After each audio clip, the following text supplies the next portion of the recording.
Bonjour à vous tous et bienvenue sur ce plateau de KTO pour notre rendez-vous hebdomadaire face aux chrétiens. Je suis heureux d'accueillir aujourd'hui Robert Rochefort, député européen, vice-président du MoDem. Monsieur le député, bonjour. Bonjour. Avec moi pour vous interroger des journalistes de médias chrétiens dans leur diversité. Laurent de Boissieu pour le quotidien de la Croix. Bonjour. Louis Dauphren pour Radio Notre-Dame. Bonjour. Et Véronique de la Maisonneuve pour le réseau de radio chrétienne RCF. Bonjour. Alors, nous allons nous arrêter quelques instants avec vous sur l'avenir du MoDem au lendemain des élections législatives, mais vous êtes également un économiste, un sociologue averti de l'état de la France et vous avez notamment scruté pendant des décennies les comportements des Français lorsque vous dirigiez le CREDOC, le Centre de recherche pour l'étude et l'observation des conditions de vie. Alors nous allons donc solliciter votre point de vue sur la crise dans l'attente des résultats du sommet européen de Bruxelles. Et je précise qu'à l'heure où nous enregistrons cette émission, nous n'avons pas encore les résultats définitifs de ce sommet de Bruxelles. Alors commençons, si vous le voulez bien, par le MoDem et son avenir. Qu'est-ce qu'on constate? Eh bien, c'est que son leader, François Bayrou, a été clairement battu à la présidentielle, puis ensuite aux élections législatives, et avec en tout et pour tout 2 députés qui siègent donc dans cette nouvelle Assemblée nationale. Ma question est très simple. Est-ce que le MoDem a encore un avenir en France, Robert Rochefort? Alors, je vais vous dire franchement, si demain le MoDem devait disparaître, je crois qu'il y aurait un trou béant dans la scène politique française. Pour le dire autrement, tout ce que nous avons défendu, c'est-à-dire l'idée qu'il y a un archaïsme et une usure très forte de cette vie politique qui passe son temps à s'opposer entre la droite et la gauche, parfois de façon caricaturale, parfois de façon fausse, parfois de façon hypocrite, et qui explique d'ailleurs largement la distance que le corps social a pris avec la classe politique. Tout ceci demeure totalement réel et totalement d'actualité. Et d'ailleurs, c'est probablement pour ça que nous sommes aujourd'hui si faibles. C'est que d'une certaine façon, nous ne jouons pas le jeu du système politique tel qu'il est, malgré les inconvénients très forts qu'il a. Alors, néanmoins, vous avez raison de dire qu'on est tout de même en situation de grande faiblesse. C'est pas nouveau. Nous avons déjà vécu, 5 années extrêmement difficiles entre 2007 et 2012.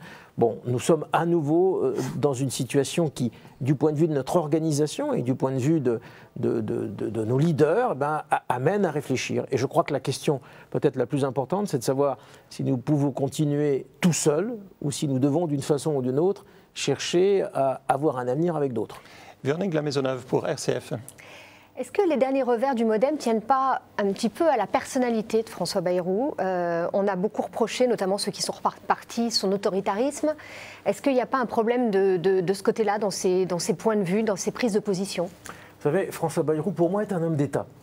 Les hommes d'État, ils ne sont pas très nombreux, mais enfin, il y en a quand même quelques-uns. Je ne connais pas d'homme d'État ou de femme d'État en France qui n'ait pas sa personnalité. Sa personnalité, c'est-à-dire parfois un peu d'autoritarisme, un petit peu de rugosité, dirons-nous, mais pas plus. On a dit, par exemple, que Nicolas Sarkozy avait aussi perdu à cause d'un certain nombre de traits de sa personnalité. En revanche, ce qui est le plus important, c'est la force de caractère et les idées qui sont défendues par ces personnages. Pour moi, François Bayrou est celui qui, dans la situation présente, continue à faire l'analyse qui est l'analyse la plus honnête, la plus objective, et celui qui dit la vérité aux Français. Parce que la grande difficulté de cette élection, et nous allons en parler à nouveau dans les prochaines semaines, c'est que je vous assure que dans les candidats à l'élection présidentielle, pas beaucoup ont tenu un langage de vérité aux Français. Ou pour le dire autrement, pas beaucoup, y compris Nicolas Sarkozy et y compris François Hollande, ont vraiment annoncé aux Français ce qui allait se produire dans les mois qui viennent. Mais le fait qu'il ait appelé à voter pour François Hollande, enfin, qu'il n'ait pas appelé à voter pour François Hollande, mais qu'il ait dit qu'il allait voter pour François Hollande, est-ce que ça n'a pas troublé son électorat, qui est plutôt traditionnellement situé au centre droit? Alors, ça a troublé une partie de son électorat, c'est incontestable. En particulier dans les Pyrénées-Atlantiques, mais dans l'ensemble du pays. Ce que nous avons essayé de faire, et je voudrais peut-être prendre quelques secondes pour vous l'expliquer, finalement, c'est une trajectoire qui a pris 10 ans. Nous avons d'abord voulu dire que le centre, tel que nous le pensons, n'était pas arrivé définitivement à la droite. Et ça, c'est un point de divergence avec un certain nombre de leaders qui se disent centristes aujourd'hui, mais qui continuent à être totalement, je dirais, dans la droite. Prenons Jean-Pierre Raffarin pour faire simple, puisque lui est resté à l'UMP. Ceci nous a amené à construire quelque chose qui a été une indépendance et une critique très forte, à la fois de la droite et de la gauche. Mais notre conception de l'indépendance n'est pas l'idée qu'il faut rester isolé et qu'il s'agit d'être toujours le donneur de leçons, celui qui, pour faire simple, n'est pas confronté à l'éthique de responsabilité. Ce n'est pas qu'une éthique de conviction d'être centriste et d'être indépendant. Et à un moment donné, il faut prendre ses responsabilités. Alors oui, il y a eu une part de transgression dans le fait de dire ce n'est pas à Nicolas Sarkozy que nous apportons nos voix, ce n'est pas non plus dans une sorte de position à la Ponce Pilate consistant à dire « je m'en lave les mains, chacun fait ce qu'il veut dans son coin », c'est en conscience et à partir de la campagne que François Bayrou a dit « eh bien, il y a des choses qui ne sont pas possibles avec le candidat Sarkozy et en conséquence, je vote François Hollande ». C'est une démarche de cette nature. Eh bien, oui, vous avez raison, ça a troublé un certain nombre de ses électeurs, mais ne croyez-vous pas que si François Bayrou avait dit « je vote pour Nicolas Sarkozy » ou même s'il avait dit « je ne prends position ni pour l'un ni pour l'autre », ne croyez-vous pas que ça en aurait également troublé un certain nombre? Louis Dauphren, Radio Notre-Dame. Le FN, par exemple, ne prend pas particulièrement position. Est-ce que ce n'aurait pas été une stratégie opportune pour justement se distinguer à la fois de la droite et de la gauche? Rappelez-moi le nombre de députés du Front National. Non, mais c'est juste pour dire parfois, quand on dit qu'il n'y a plus que 2 députés du Modem, on est dans la même situation. Et pourtant, je crois que ça viendrait à l'idée de personne de dire aujourd'hui que le Front National n'existe pas dans la vie politique. Donc par rapport à votre question de départ, le Modem a-t-il un avenir? Je crois que vous êtes convaincu aujourd'hui, qu'on aime ou qu'on n'aime pas, et ce n'est pas un scoop de vous dire que je n'aime pas les idées du Front National, mais il n'empêche que c'est une réalité politique incontournable. Eh bien, le centre indépendant que nous représentons est aussi une réalité politique incontournable. Alors j'en profite d'ailleurs pour dire, vous avez parlé d'échec de François Bayrou à la présidentielle. Évidemment, si vous voulez dire qu'il n'a pas été élu, vous avez raison, c'est un échec. Mais la vie politique, et surtout la vie politique moderne dans laquelle nous sommes, ne doit pas se réduire à l'existence à un moment donné du candidat qui est élu. Le candidat qui est élu, François Hollande, il a été élu finalement avec, sur le plan idéologique de ceux qui l'ont supporté, une minorité de Français simplement. Et puis ensuite, il a été rejoint, et il a été élu par le rejet du sarkozysme. Ce sont ces deux choses qui ont fabriqué la majorité de François Hollande.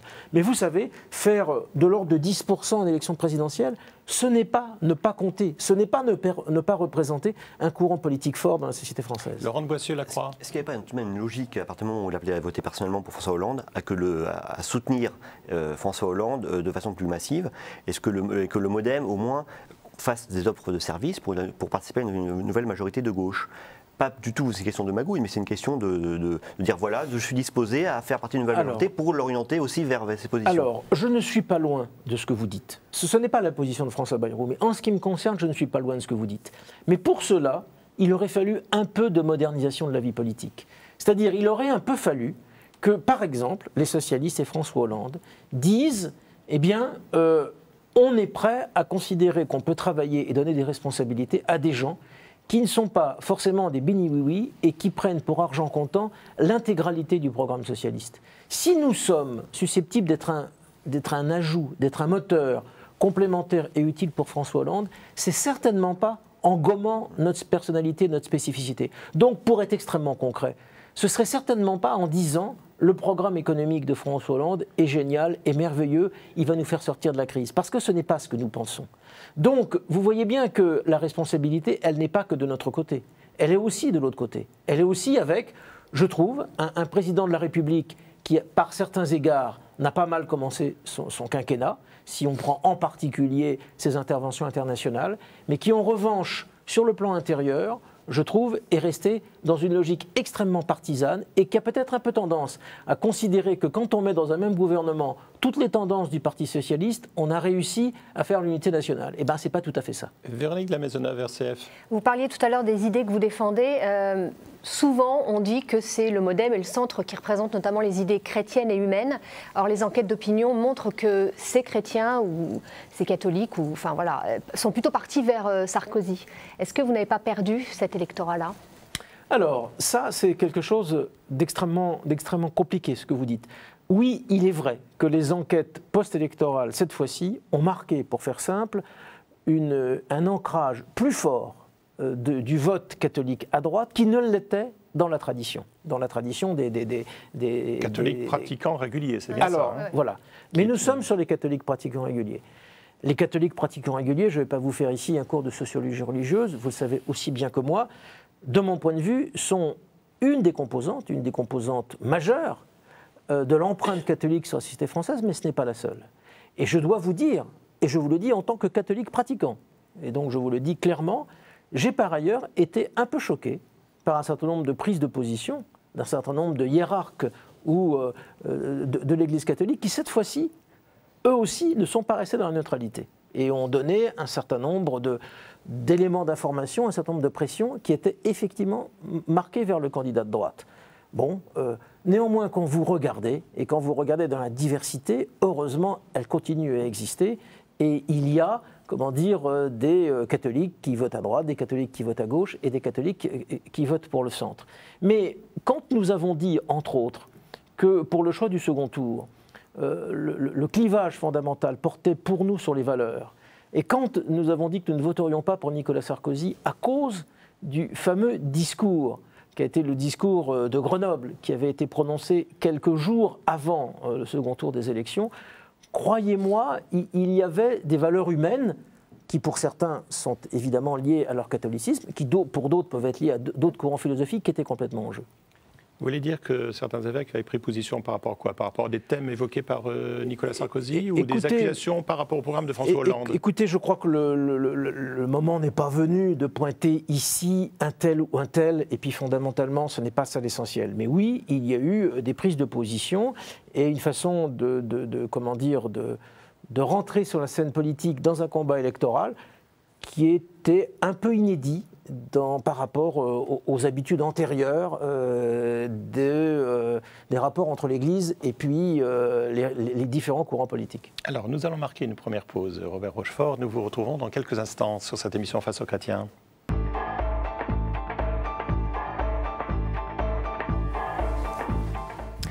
Notre invité aujourd'hui est Robert Rochefort, député européen, vice-président du MoDem. Il est interrogé par Laurent de Boissieu pour La Croix, Louis Dauphren pour Radio Notre-Dame et Véronique de la Maisonneuve pour le réseau de radio chrétienne RCF. Alors parlons un peu maintenant, si vous le voulez bien, Robert Rochefort, de Bruxelles, qui est un lieu, bien entendu, où vous allez être régulièrement en tant que député européen. Bruxelles, c'est aussi le lieu des sommets européens. Il se trouve qu'au moment où nous enregistrons cette émission, se passe un sommet européen, encore un sommet crucial, disons-nous. Alors si on peut résumer comme question préalable à cette seconde partie, quand Angela Merkel parle d'intégration et quand François Hollande parle de solidarité, est-ce que, votre avis, ces deux leaders-là sont condamnés à ne pas s'entendre? Je crois au contraire que nous avançons. C'est-à-dire que dans la situation présente, où on a le sentiment que les choses sont les mêmes et qu'on parle à chaque fois de sommet de la dernière chance, il me semble que tout de même on avance un peu. Pour faire simple, nous ne sortirons pas de la crise et globalement nous ne fabriquerons pas une société moderne et compétitive et présente pour le monde à l'horizon des 20 ans qui viennent sans avoir un effort supplémentaire d'intégration européenne. Et je vous le dis franchement, en utilisant le gros mot, qui est parfois comment dire, en tout cas qu'on prend parfois comme une provocation, le mot de fédéralisme. Je crois que le moment est venu de dire que nos enfants et nos petits-enfants peuvent avoir la perspective qu'il y ait, dans un avenir qui sera à la fois proche et lointain, parce que tout ceci doit se construire étape par étape, des États-Unis d'Europe. Et je crois que c'est en train de se jouer. Alors, dans son genre, dans son style, Mme Merkel fait des petits pas dans cette direction. Dans son genre et dans son style, je pense qu'un certain nombre de proches de François Hollande et François Hollande lui-même, mais peut-être pas l'ensemble des leaders socialistes, vont également dans cette direction. Parce que quand on entend Bernard Cazeneuve, le ministre chargé des Affaires européennes, quand il dit que l'intégration politique n'est pas le cœur du sujet, on n'a pas du tout l'impression que cette notion de fédéralisme est partagée par beaucoup de socialistes qui sont au gouvernement. Écoutez, on verra. Certains si, je peux vous le dire, et vous le savez comme moi, pas d'autres, pas pour d'autres. Mais vous savez, je vais faire le pont entre cette question et la première partie de notre entretien. Parce que vous savez qu'en 2014, il y a des élections européennes.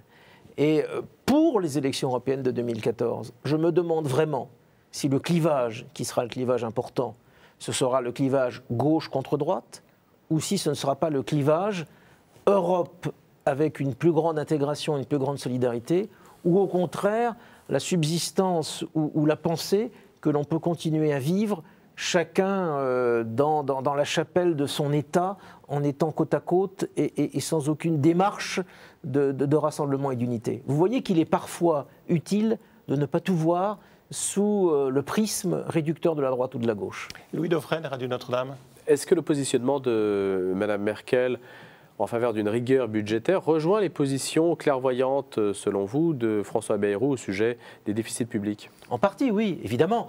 Vous savez, on a l'habitude de dire que les Allemands ont besoin d'être convaincus et que les Français ont besoin d'être séduits. On dit souvent que l'explication à l'incompréhension entre ces deux peuples, au-delà de toutes les traces de l'histoire douloureuse, mais dans les schémas mentaux de fonctionnement, on dit souvent que le fait qu'on ait du mal à s'entendre tient de cela. Les Allemands ont besoin d'être convaincus. Ils ont besoin d'être convaincus que nous allons effectivement faire quelque chose qui soit une certaine rigueur dans notre gestion économique et financière. Et moi, je vous dis franchement les choses. Je crois que François Hollande et le gouvernement Ayrault vont être amenés à faire de la rigueur. Simplement, la France étant ce qu'elle est, et la France étant un pays qui, notamment pendant les campagnes électorales, a plutôt besoin d'être séduite que de besoin d'être convaincue, effectivement, ça n'a pas été tout à fait dit aux Français.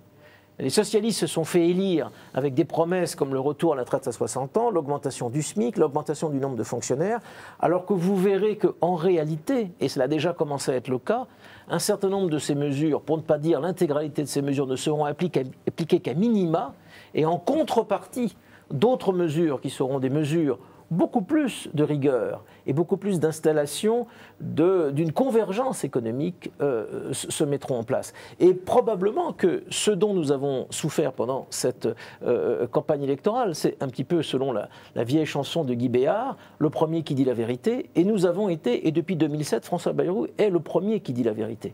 Mais donc, pour revenir à votre question de départ, oui, je crois qu'il faut considérer que ce que dit Mme Merkel n'est pas totalement sans fondement. En revanche, il faut la convaincre, et c'est toute la question du couple indispensable entre la France et l'Allemagne, il faut aussi la convaincre qu'elle a sa part d'effort à faire pour relancer la croissance, et pas simplement, selon le schéma un peu allemand, à dire on viendra vous aider dans la croissance que le jour où vous aurez vraiment signé avec votre sang cette promesse de rigueur et d'archi-rigueur que l'on vous demande de faire. Les deux sont liés, mais moi je considère qu'il y a dans les propositions de Mme Merkel, il n'y a pas que des choses intransigeantes, il y a un certain nombre de pas à saisir, et vous avez d'ailleurs vu qu'y compris sur les euro-obligations, donc la mutualisation de la dette en Europe, Mme Merkel ne dit plus tout à fait la même chose, ne prononce plus tout à fait les mêmes mots, et qu'il y a un petit consensus qui est en train de se construire, et nous y travaillons d'ailleurs au Parlement européen, pour qu'au moins il y ait un petit bout de la dette des pays européens qui puisse commencer à être mutualisée. Laurent de Boissieu-Lacroix. Je reviens à ce que vous disiez sur les élections européennes. Est-ce que ça veut dire que vous personnellement, vous appelleriez à des listes communes entre le MoDem, les radicaux de gauche, par exemple, et les écologistes? Je trouve que c'est une perspective à étudier. Je ne sais pas du tout, je ne sais pas du tout si ce sera, ça notre réponse politique, mais pour le dire autrement, quand je suis au Parlement européen, sur les questions européennes, je me sens souvent très proche de Daniel Cohn-Bendit.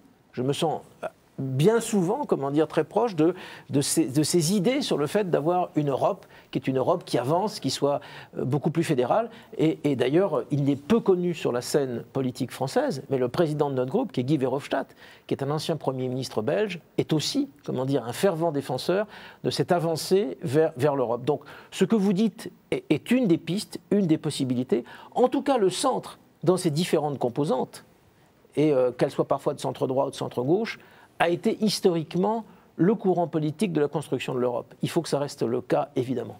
Véronique Lamaisonneuve, RCF.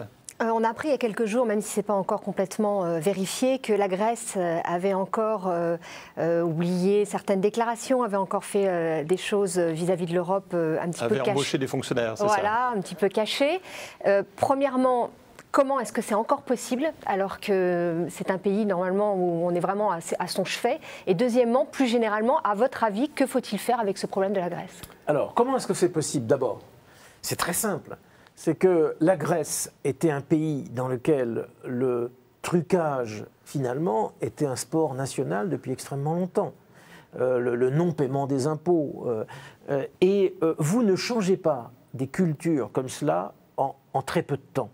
Et finalement, il y a de la part de la Grèce un changement à faire à pas forcer, c'est absolument évident, mais ce changement à pas forcer ne se fait quand même pas instantanément. Parce que la Grèce, si vous connaissez la Grèce, c'est pas uniquement Athènes, c'est toute une construction sociale avec tout un tas de territoires, un grand nombre d'îles, des choses qui font que ça ne se change pas du jour au lendemain. Deuxièmement, mais il faut le changer évidemment. Deuxièmement, nous avons mal fait avec la Grèce. La Grèce a mal fait avec nous et nous avons mal fait avec la Grèce. Considérer que l'on ne peut que faire souffrir la Grèce, que lui imposer des plans qui sont des plans d'austérité sans lui donner de perspective, de redémarrage, d'espoir dans une croissance économique, dans une possibilité de s'en sortir, ne peut pas motiver les peuples. Pour que les peuples, et c'est vrai pour tous les peuples, y compris pour le peuple français, pour que les peuples se mobilisent, nous avons en France un effort considérable à faire pour reprendre confiance en nous et pour produire à nouveau en France et pour être de nouveau compétitifs. Les Grecs sont dans une situation encore plus difficile. Mais vous savez très bien que dans les sociétés modernes, sociétés à la fois collectives mais aussi extrêmement individualistes et extrêmement individuelles, eh bien, si vous ne portez pas un projet d'espoir, vous ne pouvez pas y arriver. Et la difficulté de la position intransigeante européenne et évidemment souvent tirée par l'Allemagne à l'égard de la Grèce, c'est que d'abord, on a fait des plans de restructuration de la dette grecque qui étaient au point de départ tout à fait impossibles, et tous les économistes d'ailleurs l'avaient dit, donc on a perdu du temps. Ce temps, ça nous a fait perdre de l'argent à nous, l'ensemble des Européens, mais ça a fait perdre beaucoup d'énergie et aussi beaucoup d'argent au peuple grec. Le peuple grec a payé cher déjà, la crise depuis quelques années. Mais il faut incontestablement lui donner des perspectives positives. C'est pour ça d'ailleurs que l'on retrouve la question de la mutualisation de la dette. C'est pour ça que l'on... Et cette question qui se pose en Grèce se pose aujourd'hui en Espagne, se pose virtuellement en Italie. Peut-être un jour se posera-t-elle également en France. Et Louis Dauphren, Radio Notre-Dame. Jusqu'où pensez-vous et avez-vous étudié la question de cette mutualisation de la dette? Est-ce que vous pouvez nous en dire davantage là-dessus? Alors, il y a plusieurs approches. Aujourd'hui, vous savez, c'est un peu comme le chausse-pied, quoi. C'est-à-dire qu'il faut qu'on trouve le chausse-pied qui permet de rentrer dans le début d'une mutualisation. Alors aujourd'hui, finalement, nous sommes presque à l'inverse de ce que nous souhaitions il y a quelques années. Mais si nous trouvons un consensus là-dessus, c'est déjà très bien. Et donc, l'idée sur laquelle nous réfléchissons, c'est plutôt de mutualiser la mauvaise dette. Ce qu'on appelle la dette qui va au-delà des 60% du PIB dans les différents pays. De mutualiser cette mauvaise dette dans la création d'un fonds qu'on appelle d'une façon très mal approprié, à mon avis, un fonds de rédemption. Enfin, je vous laisse épiloguer sur cette appellation. Mais l'idée, en gros, est de dire que cette mauvaise dette, on pourrait la mutualiser avec quelque chose qui permettrait d'avoir des taux d'intérêt, malgré tout, plus bas pour les gens qui sont détenteurs de cette mauvaise dette, avec, en contrepartie, un engagement de la part des pays qui seraient à avoir besoin de ce compartiment de mauvaise dette, qui serait de faire disparaître, sur un échéancier d'une vingtaine d'années, tout ce qui correspond à cette dette au-delà des 60%. Donc vous voyez, il y a deux façons de faire. Ou on mutualise la bonne dette, ou on mutualise la mauvaise dette. Pour l'instant, ce serait plutôt de mutualiser la mauvaise dette, sans en faire, des actions, ou en tout cas, il ne s'agit pas de les mélanger. Il ne s'agit pas de refaire à l'égard de la dette souveraine ce que l'on a pu faire avec les mauvaises dettes aux États-Unis ou en Espagne ou ailleurs. Donc, il s'agirait de faire cela. Ceci serait un premier pas. Et qui serait d'ailleurs peut-être de nature à rassurer l'Allemagne, puisqu'il s'agirait de mutualiser simplement une petite partie de la dette, et là, pour le coup, d'avoir effectivement la possibilité d'imposer un retour à une sagesse budgétaire pour les pays qui en bénéficieraient. Alors vous voyez, ceci est très technique, je ne sais pas si ça intéresse fondamentalement nos téléspectateurs, mais à partir d'un seuil, c'est pas à partir de 60%. Oui, donc ce n'est pas une question de nature de la dette. Non, c'est une question d'excès de la dette. D'excès de la dette. Mais finalement, ce qui compte, et on le voit bien, ce qui compte, ce n'est pas tellement le déficit budgétaire. Le déficit budgétaire est quelque chose qui alourdit la dette. Ce qui compte quand nous sommes dans le niveau de crise intense dans lequel nous sommes aujourd'hui, c'est l'ensemble de la dette accumulée. Parce que c'est la dette accumulée qui fait les emprunts que vous émettez tous les jours ou toutes les semaines pour pouvoir avoir de quoi couvrir cette dette accumulée. Et c'est en même temps cette dette accumulée qui fait, si en plus vous avez un mauvais taux d'intérêt, qui qui fait comme ça que votre budget national est complètement préempté par le service de cette dette. Donc il y a urgence, effectivement, à traiter cette dette excessive. Est-ce que dans l'état actuel du sentiment de scepticisme à l'égard des institutions européennes qu'on constate dans beaucoup de pays en Europe, est-ce que cette notion en fait de mutualisation, donc qui implique par derrière une notion de solidarité à l'égard de l'Allemagne par rapport à la Grèce notamment, est-ce que vous pensez que c'est jouable ? Moi, je crois que c'est la seule piste. C'est-à-dire que le problème, c'est qu'il n'y a pas de plan B en réalité.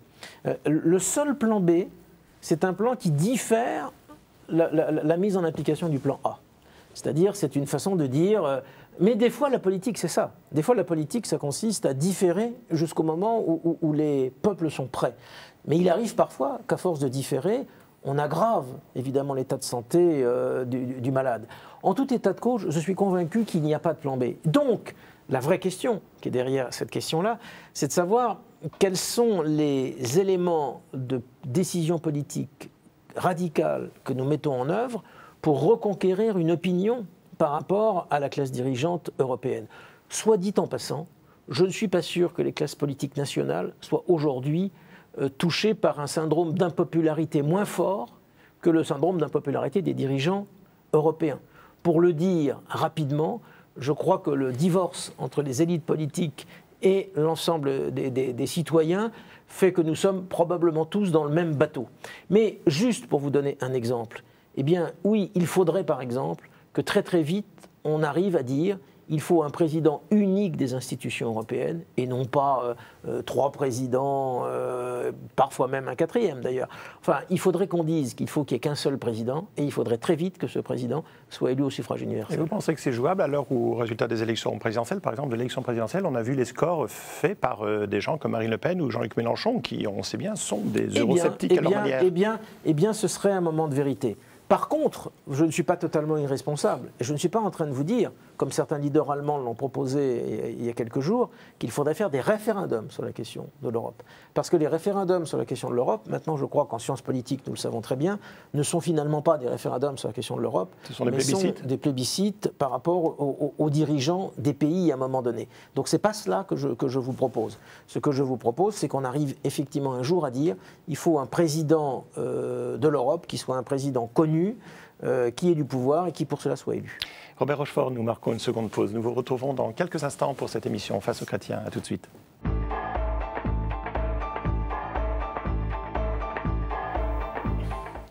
Notre invité aujourd'hui est Robert Rochefort, député européen, vice-président du MoDem. Il est interrogé par Laurent de Boissieu pour La Croix, Louis Dauphren pour Radio Notre-Dame et Véronique de la Maisonneuve pour RCF. Alors, Robert Rochefort, on le disait au début, vous êtes un spécialiste des questions notamment de consommation et on se souvient que pour la campagne présidentielle, vous êtes notamment le principal auteur de cette idée qu'a développée François Bayrou, qui était l'idée du Made in France. Alors, je voulais vous poser comme première question de cette dernière partie, est-ce que vous avez eu le sentiment d'avoir convaincu suffisamment de Français d'acheter français? Écoutez, en tout cas, je crois que c'est l'une des rares idées neuves de cette campagne électorale. Et quand je constate, et j'écris un petit livre d'ailleurs pendant cette campagne pour développer cette idée, et quand je constate la façon dont cette idée est aujourd'hui gagnée du terrain dans l'ensemble des sphères économiques, je suis fasciné. Comme moi, vous avez dû voir ces pages de publicité dans les journaux, qui sont maintenant devenues incessantes avec des grandes marques qui disent « Regardez, nous produisons français, regardez, telle proportion de nos produits sont fabriqués en France ».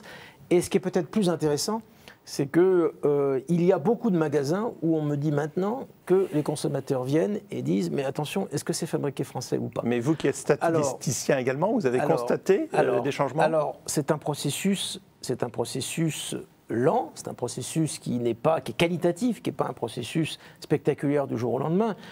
Dans le tour de France que j'ai fait pour écrire mon livre, j'ai constaté que partout, il y avait des PME qui commençaient à nouveau à produire en France. Et je voudrais dire, puisque vous m'en donnez l'occasion, que c'est en aucune façon une idée protectionniste, nationaliste, régressive, que ce n'est pas de ça dont il s'agit, qu'en réalité, l'un des problèmes de la société française, c'est que nous avions perdu confiance en nous et perdu confiance dans ce que nous fabriquions. C'est-à-dire que si on regarde depuis 20 ans, finalement, il y a beaucoup de gens qui disaient finalement, fabriquer en France, c'est pas terrible. Et ça, c'est quelque chose qui est très mauvais, non seulement sur le plan de la performance économique, parce que je connais aucun pays qui est performant à travers le commerce mondial s'il ne croit pas d'abord en lui-même, en ce qu'il fabrique. Et deuxièmement, et ça c'est quelque chose qu'on a peu dit pendant cette campagne, donc vous me donnez l'occasion de le dire et je suis content de le dire, c'est aussi indispensable pour réalimenter un sentiment de légitime fierté pour les travailleurs français, pour les jeunes qui rentrent sur le marché du travail, par rapport à ce qu'ils font, par rapport à la qualité de ce qu'ils font et par rapport à l'intérêt de ce qu'ils font. Rochefort, il y a quelque chose que je ne comprends pas. Vous êtes député européen, pourquoi n'avez-vous pas pu développer plus tôt un slogan du style Made in Europe? Parce qu'à chaque fois qu'il y a des critiques émises sur cette situation de marché, on s'en prend souvent à des pays comme la Chine, donc en dehors de l'Europe. Parce que Made in, alors fabriqué en Bretagne, fabriqué en France ou fabriqué en Europe, c'est la même chose. C'est simplement une question d'échelle. Si vous fabriquez en France, vous fabriquez en Europe. Si vous fabriquez en Bretagne, vous fabriquez en France. Et il faut savoir que l'adhésion à quelque chose que l'on fabrique est quelque chose qui renvoie à une image, qui fait rêver. Si je vous dis, les parfums français, ça fait rêver à travers le monde. Si je vous dis la cuisine française, ça fait rêver à travers le monde. Vous ne ferez jamais rêver avec la cuisine européenne. Vous ferez peut-être rêver avec la cuisine italienne. Vous ferez peut-être rêver avec la mode et la confection italienne, vous ne ferez jamais rêver avec la mode européenne. Parce que là, c'est quelque chose qui n'existe pas. Alors, vous ferez rêver avec la technologie européenne, oui, et ça, il faut le faire.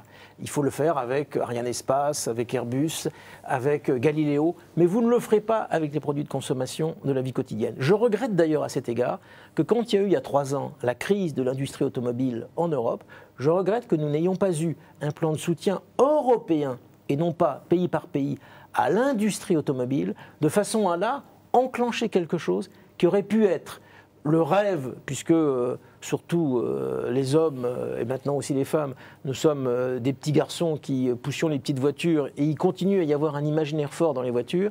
Et je regrette que nous n'ayons pas pu inventer autour de la voiture propre, la voiture citadine, la voiture qui ne pollue plus, une voiture complètement innovante, quelque chose qui aurait été la mise en commun des moyens de tous les constructeurs européens.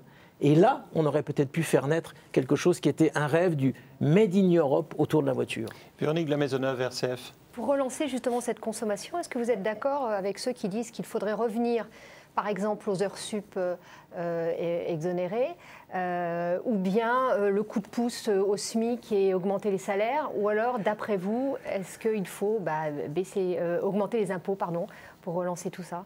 Alors, il y a plein de questions dans ce que vous dites, qui sont de différentes natures. D'abord, je pense que la France a fait l'erreur, pendant 30 ans, de considérer que sa force économique, c'était la consommation. Et donc, toutes les relances françaises qui passaient par la consommation ont été une erreur. La force d'un pays, c'est sa production, ce n'est pas sa consommation. Et d'ailleurs, dans le produire en France, je crois que ce que nous avons cherché à faire, c'est pas en mobilisant le consommateur, de faire en sorte qu'on revienne à la fierté de l'idée, ce qui est noble, c'est ce que nous fabriquons, avec nos mains et maintenant avec nos têtes, avec l'ensemble de notre capacité créatrice. Ça, c'est la première chose. Deuxième chose, est-ce qu'il faut, augmenter le SMIC? Est-ce qu'il faut distribuer de l'argent que nous n'avons pas? Est-ce qu'il faut augmenter les impôts? Il faut probablement augmenter certains impôts.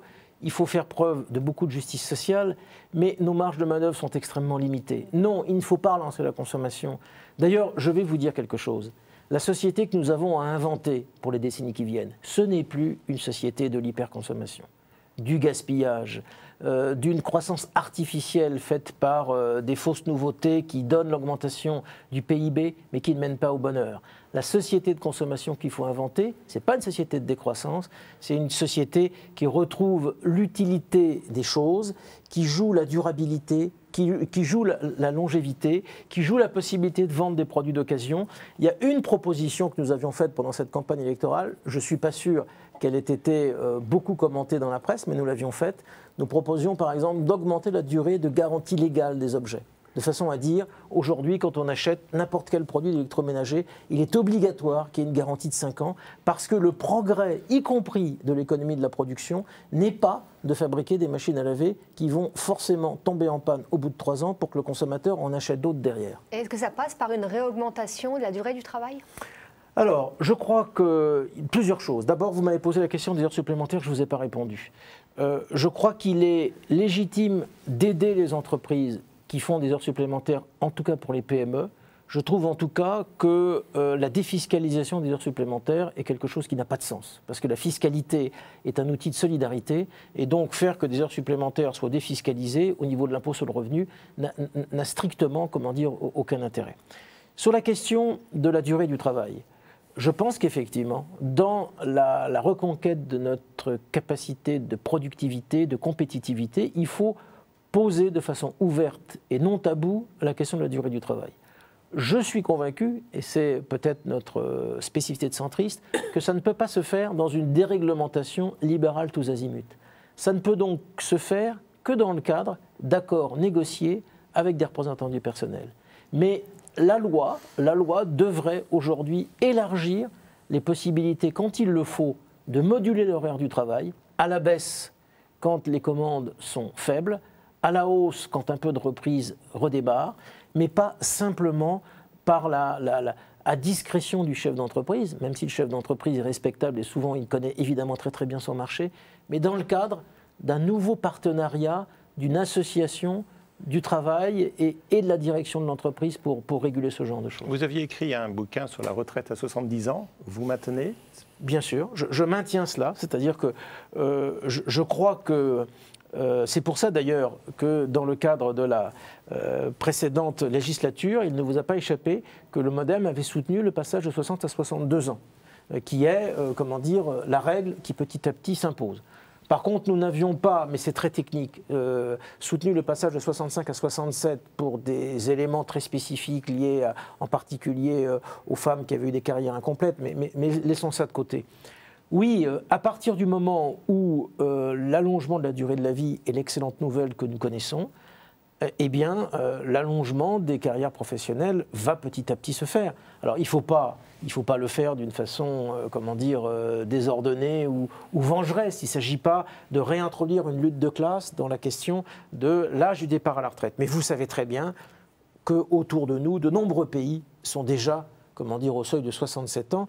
Donc, je souhaite qu'on arrive aux 70 ans, mais je voudrais vous dire au passage que si j'ai écrit ce livre, et si jamais vous l'aviez lu, vous auriez vu que ce livre est davantage consacré à dire, comme le travail va nous accompagner plus longtemps, il est fondamental de réformer le travail.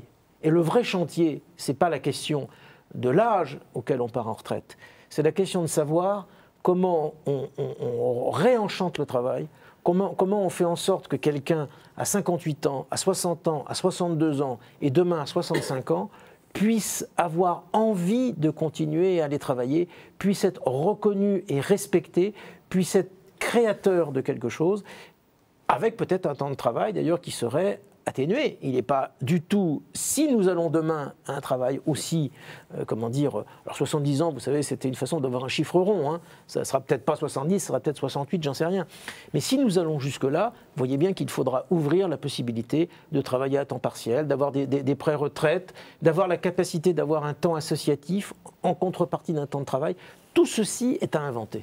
Louis Dauphren, Radio Notre-Dame. Donc sur les retraites comme sur le temps de travail, sur la réglementation en général, vous dites que vous n'êtes pas dans le camp de la déréglementation libérale, mais vous êtes dans le camp d'une certaine souplesse quand même, oui, qui est opposée absolument. à une fermeté administrative aujourd'hui. Et d'une négociation, donc vous êtes beaucoup, en sachant où il faut aller. Vous êtes beaucoup moins sur les positions de la gauche de ce point de vue-là quand même, qui sont quand même très ancrées sur la défense d'intérêts particuliers. Je crois néanmoins que par rapport à un certain nombre de ces questions, la gauche est hypocrite.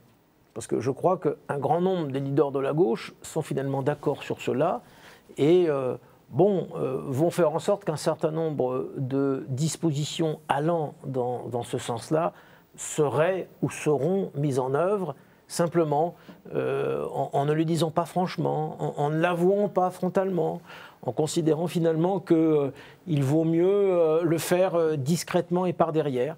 On retombe sur cette vieille mauvaise habitude française qui est de vouloir continuer à avoir des leaders politiques qui annoncent, comme sur une scène d'opéra, des lendemains qui chantent, mais sans que ce soit vraiment crédible, et d'ailleurs avec une société qui sent de plus en plus que ce n'est pas crédible, mais qui en même temps continue à souhaiter cela, et qui donc auto-nourrit quelque chose qui est la défiance à l'égard justement de ce dirigeant politique. Laurent de Boissieu-Lacroix. Oui, la politique, ce sont des idées, mais c'est aussi une stratégie, une tactique pour les faire avancer. Est-ce que le MoDem et François Bayrou ont fait des erreurs en ce domaine? Alors, je crois, pour faire simple, que oui, nous n'avons pas fait assez de réelle politique. C'est-à-dire que la politique, c'est avoir des valeurs, c'est absolument fondamental, et je ne ferais pas de politique si ce n'était pas d'abord cela, et le parti dans lequel je suis, si je suis rentré en politique auprès de François Bayrou, c'est justement pour un choix de valeurs, qui sont d'ailleurs, à mon avis, les valeurs des Français. Puisque quand les Français votent un coup à droite, un coup à gauche, ça prouve bien qu'ils ne considèrent pas que la droite a toujours raison et que la gauche a toujours raison. Simplement, nous essayons de leur dire, on peut faire la synthèse dans une force politique et pas simplement être dans le yo-yo à cet égard. Mais oui, vous avez raison, il faut de la tactique. Pour le dire autrement, il faut que notre conception de l'indépendance ne soit pas un intégrisme. Il faut que être indépendant ne veuille pas dire être, sans capacité de coopérer avec d'autres. Et nous le faisons d'une certaine façon, car nous le faisons déjà dans les municipalités. Il y a des élus MoDem auprès d'Alain Juppé à Bordeaux et qui ont des vraies responsabilités. Il y a des élus MoDem auprès de Martine Aubry à Lille et qui ont des vraies responsabilités. Et je crois que nous avons peut-être d'ailleurs eu tort de ne pas valoriser suffisamment cela, d'en avoir eu presque un petit peu honte, de faire comme s'il s'agissait d'accords locaux qu'il fallait taire nationalement. Donc là où nous avons manqué de réelle politique, c'est à cet égard. Et je dirais d'une certaine façon que si François Bayrou n'est pas à l'Assemblée nationale cette fois-ci, c'est à cause de cette absence de réelle politique. C'est parce que effectivement, tout homme politique, je dirais, d'abord conscient de son destin personnel, aurait d'abord dit à François Hollande je vais voter pour vous, est-ce qu'en contrepartie, puisque c'est quand même quelque chose qui risque de me coûter cher avec mon électorat de centre droit, est-ce que vous pouvez me garantir qu'il n'y aura pas de candidat socialiste contre moi? C'est la grandeur de François Bayrou de ne pas l'avoir fait, c'est aussi quelque chose qu'il paye aujourd'hui très cher, et je pense que la politique suppose que nous fassions de temps en temps des compromis. Et je vais même aller encore plus loin. Vous avez peut-être vu, d'ailleurs, j'ai fait des propositions à cet égard dans la presse au cours des 2 ou 3 dernières semaines. Il faut que nous inventions, mais il faut le faire à deux. Il faut le faire avec François Hollande et avec son gouvernement. Il faut que nous inventions des formes de travail aux sujets généraux, sans que ça veuille dire forcément vous adhérez à l'intégralité de notre plateforme politique. Et j'avais évoqué quelque chose que Nicolas Sarkozy avait fait et qui finalement n'était pas une mauvaise idée. Vous voyez, je ne suis pas non plus dans la critique systématique. Ça avait été la mission qui avait été donnée à Martin Hirsch en créant un haut commissariat aux solidarités actives, c'est-à-dire en disant il peut y avoir, c'est à titre expérimental, mais je pense que ce n'était pas une mauvaise expérience, il peut y avoir dans un gouvernement des personnalités qui arrivent, qui ont un pouvoir politique, mais sans être pour autant des gens auxquels on dit « tu vas signer avec ton sang le programme du président qui a été élu ». Les députés MoDem, selon vous, ils devraient voter la confiance au gouvernement Ayrault? Vous me laisserez leur laisser la responsabilité de leur réflexion et de leur analyse. Et puis, vous ne serez pas étonné que je vous dise que parce que nous sommes, des gens qui voulons un discours de vérité, c'est un peu difficile de savoir à l'avance si on va voter pour le programme de Jean-Marc Ayrault avant d'avoir entendu ce qu'il va effectivement dire. Louis Dauphren, Radio Notre-Dame. François Bayrou connaît quand même un retour à la case départ. Est-ce qu'il n'aurait pas été plus simple de s'inscrire dans la trajectoire de l'UDF, d'avoir une place, oui. Ah, ça, vous avez d'avoir raison. une place, en fait, de négocier une place à droite, un peu comme les écologistes le font à gauche. D'ailleurs, vous auriez eu plus de sièges et ça aurait été peut-être plus lisible pour Vous avez raison, ça aurait été plus simple. Non, mais je crois que vous avez exactement... vous avez exactement trouvé le mot qui convient. Ah, pertinent, c'est autre chose. C'est-à-dire, de quoi la société française a-t-elle besoin? C'est ça la vraie question. La société française, est-ce qu'elle a besoin d'avoir, un François Bayrou qui soit à côté de tous les autres leaders centristes qui ont déjà fait ce choix, que d'ailleurs, si vous vous en souvenez, il est justement celui qui n'a pas accepté dans le congrès de création du parti unique de la droite, à Toulouse, il y a 10 ans, lorsqu'il est venu dire « ce que vous êtes en train de faire est une façon de tuer justement notre diversité de pensée ». Et vous savez qu'aujourd'hui, d'ailleurs, il y a beaucoup de leaders de la droite et du centre-droite qui disent que finalement, cette UMP unique était quelque chose qui ne permettait pas que l'expression des sensibilités différentes puisse se faire. Donc nous avons pris... Et François Bayrou a fait un choix qui n'était pas le choix de la simplicité, vous avez complètement raison, c'est le choix de la difficulté au contraire, Mais c'est une façon, comment dire, de poser, je crois, les vraies questions qui sont celles de la société française. Alors, j'ai un petit espoir quand même par rapport à cette situation politique. C'est l'introduction d'une dose de proportionnelle. C'est une dose de proportionnelle. C'est qu'effectivement, si François Hollande met, comment dire, en application ce qu'il a dit, eh bien, la force politique, parce que vous voyez bien que dans le fait de n'avoir que 2 députés... Dans 5 ans ou plus alors, tôt. dans le fait, enfin, il y a des élections intermédiaires, mais dans le fait de n'avoir que 2 députés, ça résulte aussi d'une conception très utilitariste des électeurs, qui se disent, mais finalement, pourquoi voter pour eux puisqu'ils n'ont pas de députés? Ils n'auront pas de députés. Et en plus, nous avions dit... Vous voyez comme quoi on est vraiment parfois à mettre en valeur ce que nous pensons fondamentalement plutôt qu'à faire de la tactique. Nous avons dit que nous n'étions pas favorables à la cohabitation.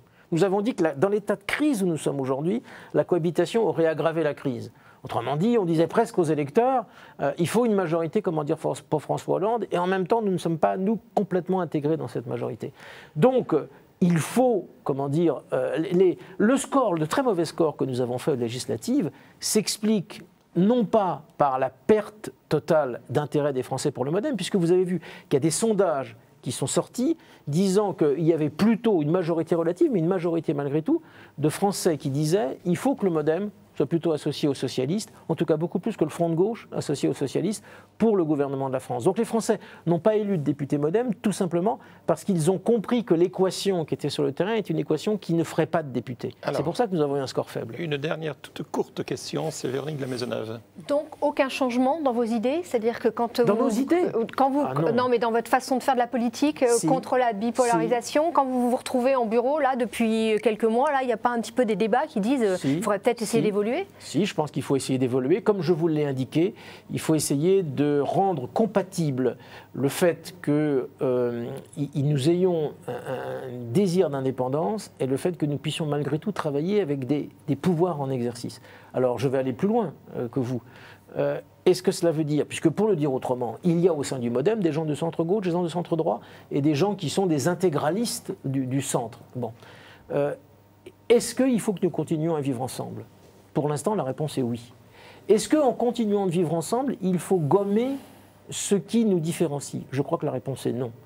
Est-ce que, puisque nous rassemblons des centristes de différentes sensibilités, il faut s'interdire de travailler quand c'est nécessaire avec un pouvoir qui peut être détenu d'abord par un leader de droite ou un leader de gauche? Je vous réponds non. Et c'est probablement là où il faut que nous ayons quelques éléments de remise en cause de ce que nous avons peut-être pratiqué d'une façon trop critique et trop systématique. Pour le dire autrement, je termine par cette formule, il faut que le centre, tel que nous l'incarnions, ne soit pas l'opposition quand la droite est au pouvoir et l'opposition quand la gauche est au pouvoir. Alors, c'est sur ces diverses interrogations sur l'avenir des centristes que je vous propose de conclure. Merci Robert Rochefort d'avoir accepté notre invitation. Si vous voulez revoir cette émission, vous pouvez le faire sur les sites respectifs de La Croix, de RCF, de Radio Notre-Dame et naturellement de KTO. Face aux chrétiens, faites une pause, c'est le temps de l'été. Et donc, vous retrouverez cette émission en septembre. Je vous souhaite en attendant, bien entendu, de très bonnes vacances et je vous dis à bientôt.